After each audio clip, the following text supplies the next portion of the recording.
Ito yung mga naka 50% off dito. Meron pala dito clearance sale, oh. 4,500 na lang yung dating 8K to 14,000 pesos. Ah, sulit na to. Maglalakbay ako patungo sa kawalan upang amunin tong pangarap sa buhay at susuungin to itong kadiliman. Makita ko lang ang liwanag ng katarungan. So what's up? Ngayon lang tayo nakabalik dito sa Bike Bacoor. So ito yung tapat ng Nyog. Ayan yung Jollibee. Bida ang saya. Tapos yan yung playover ba tawag dyan. So ayan, mag-update tayo dito. Alamin natin kung magkano na yung presyuhan ng mga bisikleta sa Bike ngayong October 25.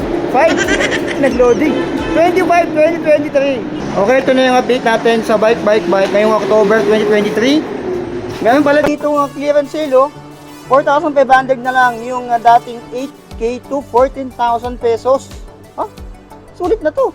3.5 for as low as 3.5. So simula tayo sa taas dito sa kaliwang side nila. So dalawa to, meron pa doon, saka meron dito. So sayang wala si Dalia dito. So simula tayo sa taas dito. Karamihan dyan ay nabadge ko na. Pakita ko sa inyo yung presyo. So parang mabilis na lang, presyo na lang saka konting spec. Ayan, ito si traction compass 40,000 noon. Pero ngayon ay 32,900 na lang siya. So ito yung naka L2. Ayan, ito yung literal na pang malayuan or pang travel. Ayan, bike touring. Traction compass. Hindi ka maliligaw dyan, may compass ka na.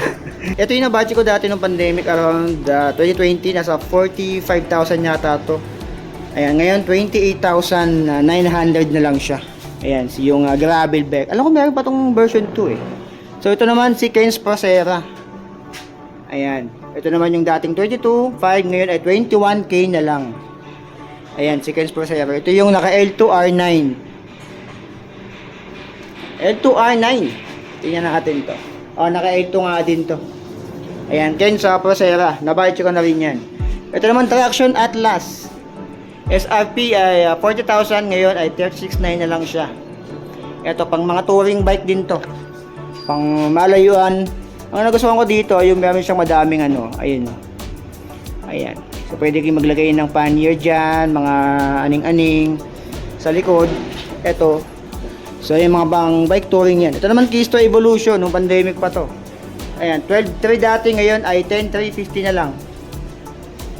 Ayan, si Kisto Evolution. So di pa siya nag-evolve. Trinx Climber 2.0 ito. 20K. Ngayon ay 15.5 na lang siya. Itong Climber 2.0. Naka-L2 rin to eh. Ayan.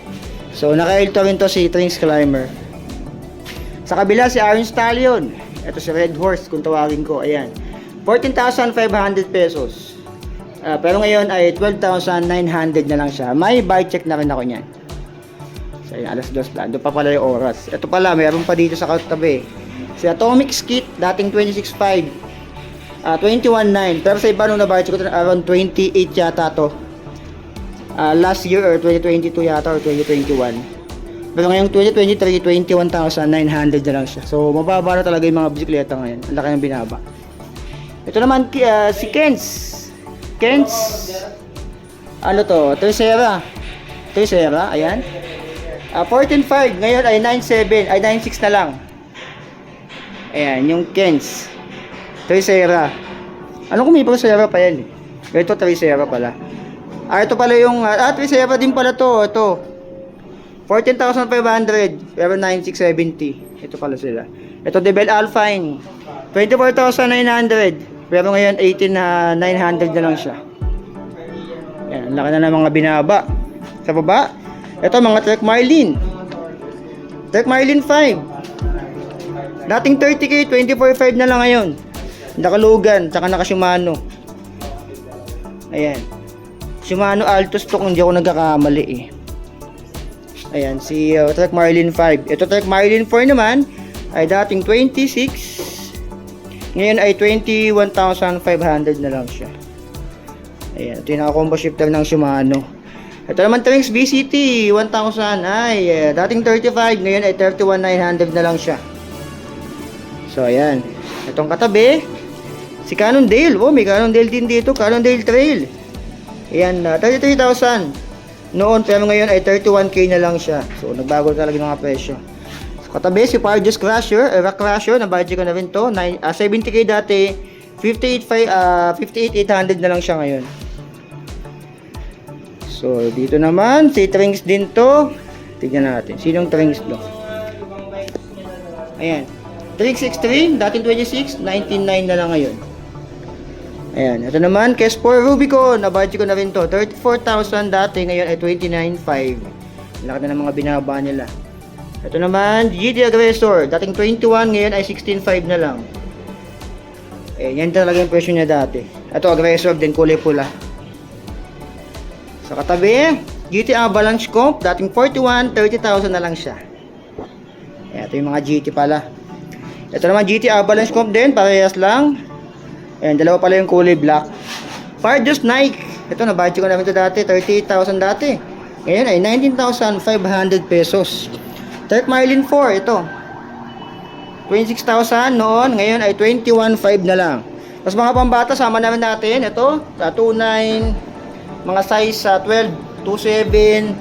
2.9 yan, 2.7 yung mga ganito. Dito, meron pa. Ito yung mga naka 50% off dito. Sa bike, Bacoor. Simula tayo sa pinakadulo.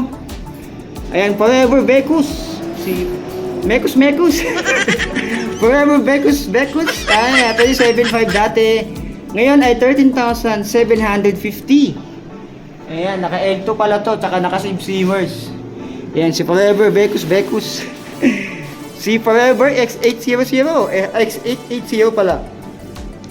Ayan ay dating 29, 14,500, 50% off. Kita nyo naman yan. So dito naman Forever FM19.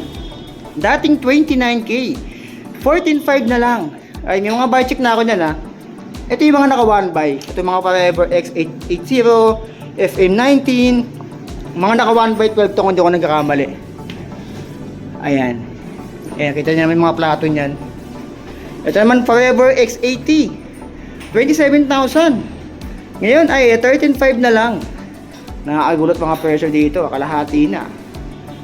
So ayan, 50% nga daw talaga. Forever FM042, dating 20,500, ngayon ay 10,500 na lang. Yes, me yung mga presyo ngayon, no. Naka-Save Seamers. Ito si Trinks X1, ito meron din. Kaso wala siyang presyo. Ito X7 pala meron. Magkano ito boss? Si X1. May presyo kayo nito. Mamaya. Tatanong natin mamaya. Ayan. Ito naman Trinks X7 Quest. Ayan. 24,000. Ngayon ay 21,500. Ayan. May buy check na ako nitong X1 tsaka yung X7 Quest. I-YouTube na lang. Nalabas na yung buy check natin yan.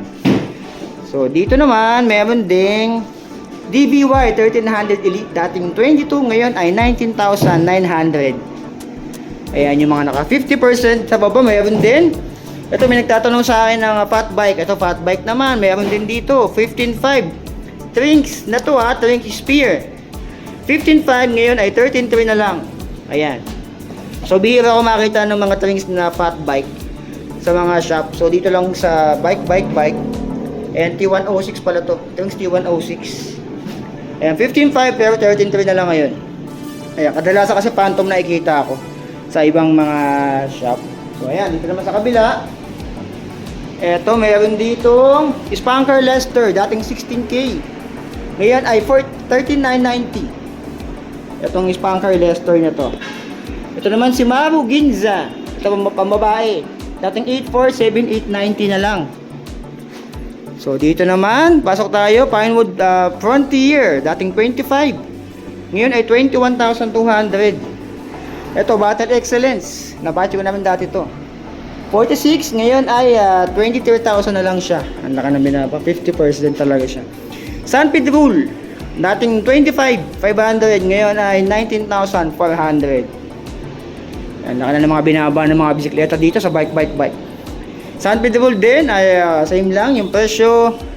Ito, Garuda Rampage. Ayan. 15,500, 14,400 na lang ngayon. Mga naka-hydro na to. Phantom C700 dito ay 16,500 pero ngayon ay 15,500, less 1k. San Pedro, ganun din. Ito, Phantom XC3. Ayan, dating 20k, ngayon ay 17,000 pesos. So, dito naman, ito, Clifton. Ito, na pandemic pa talaga to eh. Oh. 8.5 dati, ngayon ay 6.8. Itong Clifton, naabutan ko yan nung pandemic 2020. Nandiyan na talaga yan. Ito naman, Rhino. Ayan, 6.5 noon. 5.5 na lang ngayon, less 1k. Itong mga Rhino dito. Tapos, dito sa gilid, meron ding Phantom Quest. 12,000 noon. Ngayon ay 10,950 na lang siya. Ayan. Phantom XC3, 17k na lang ngayon, dating 20,600. Galaxy ML235. Ayan. Less 4k, less 4.1 na lang oh. 10k na lang ngayon, dating 14.5. Keystone Striker. 11.5 ngayon ay 8.5 na lang. Ayan, si Keystone Striker. Ito yung fat bike ni Phantom. Ayan, meron ding fat bike ng Phantom dito. Ang presyo, ayan, 14.5. Itong fat bike ng Phantom, 14,500. Ito yung Herculine. Ayan, hydraulic na rin pala ito ng RSX. Ito naman ay Herculine din, 14,500 pesos. So, natanong ko dito, yung 4.5 daw, ay boss, ubos na, no? Ay, naubos na. Ito, Jolly ko 3.7 na yun. Ito? Tapos na yung isang kulay na black. Ay, yung black, alin doon? Ganyan. Sumunod dyan sa Galaxy. Ah, ito? Ito sa tapat. Ito? Ah, ito? Ito yung 4.5. 3.7 lang yan. Ah, 3.7. Mas mababa. Ah, ito 3.7 na lang. Alloy na to. Ayan. So, yung mga 4.5 ay naubos na, boss. Ubus na. Ayan, ubos na. So, naubos na yung 4.5. Sayang yung dating 18 to 14k, 4.5 na lang. Kakaubos lang daw kahapon nung tanong ko dito kay kuya. Ayan. So, sayang. Baka sa iba, boss, meron pa, no? Sa ibang shop, sa ibang branch, meron pa. Alam ko meron pang pa isa-isa. Ayun. So, ayun.